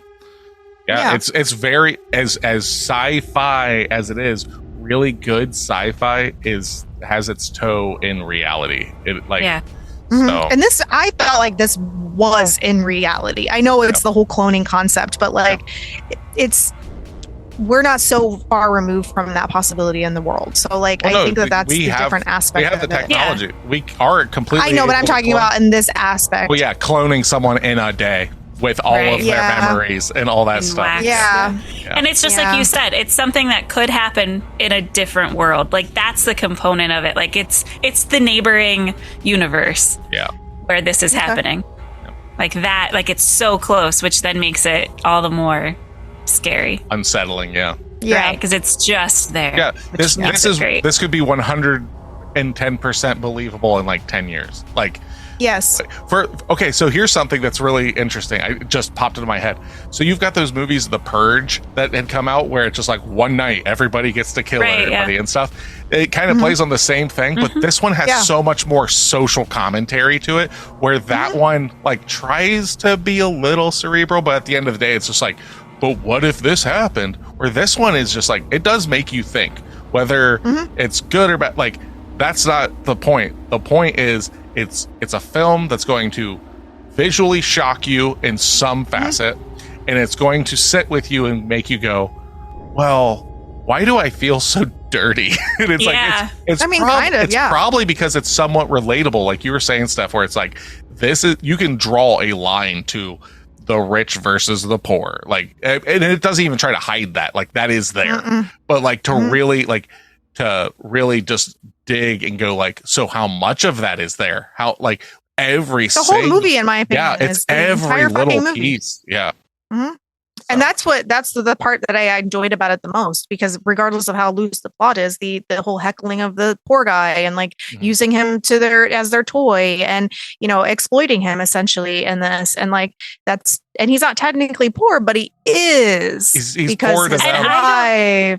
And for a lot of it, I don't see him as being used. He's going along with it. He wants to be a part of that. So he's not being like forced in a lot of cases. Well, he's being lied to, though. He's going through it in false pretenses. Like, he thinks that he's one of them, and that's part of their game is, oh no, we're going to make this guy think that he's on our level, and then we're going to make him know he is not on our level.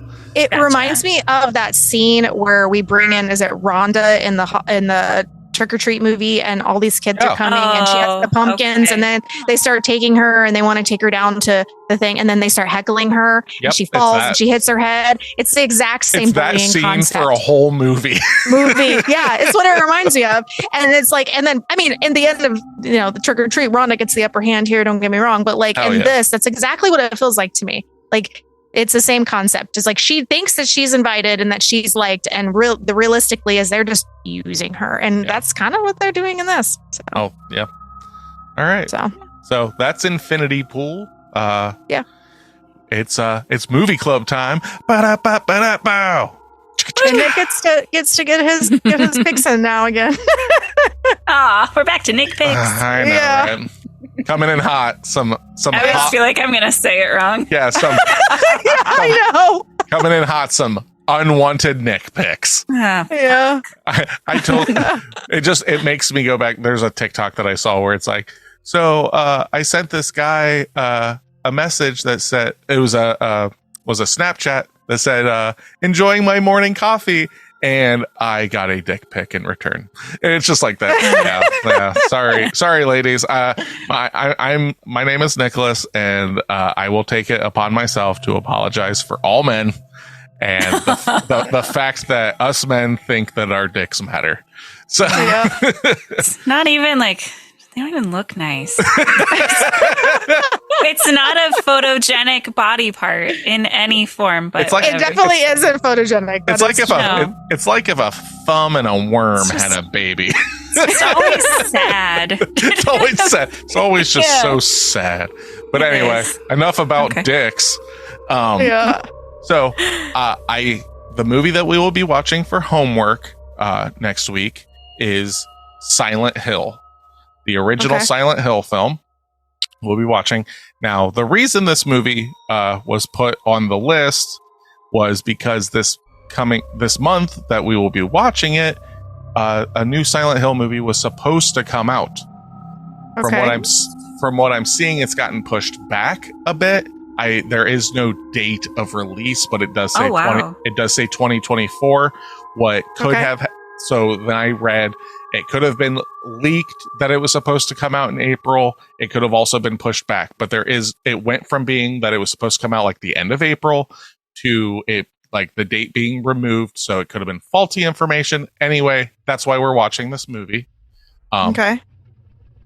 I'm interested to see what everyone thinks of this. I have a huge love. If you're a listener of this podcast in the past, I have a huge love relationship with the Silent Hill universe. So Yes.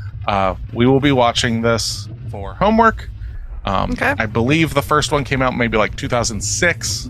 So that's the one we're watching. We're not watching the sequel. We're not watching Silent Hill Revelations 3D. That movie is hot dog shit. It is the worst it is literally one of the worst movies I've ever seen. Wow. But yes, Silent Hill is our homework for next week. It will be a palate cleanser again, in the sense of it's not Infinity Pool. Cool. But for Pod of the Dead, I am Nicholas. I'm Stephanie. I'm Tasha. Come back and listen to us, or else.